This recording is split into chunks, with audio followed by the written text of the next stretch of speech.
dia para facilitar o conserto de um ventilador que está com o eixo travado, ó, lubrificar.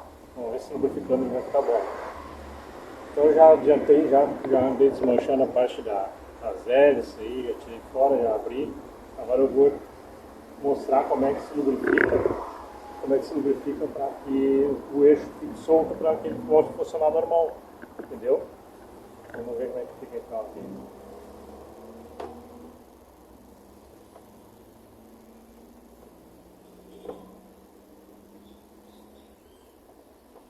Soltar aqui.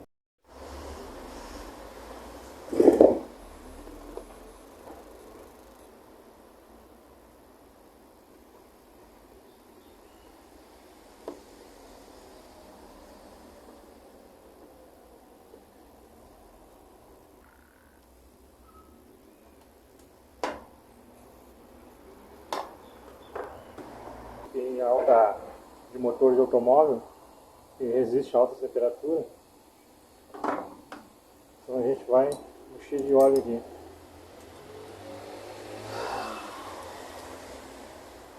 Ó, a própria esponjinha dele já está se desfazendo. Ó.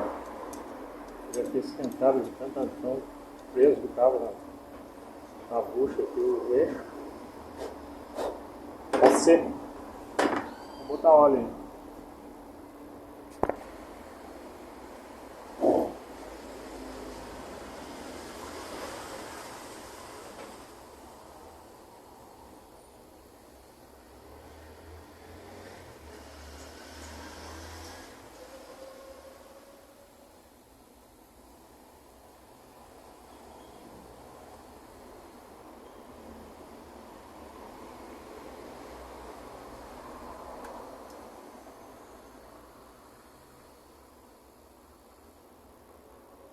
Deixar o óleo escorrer um bocado.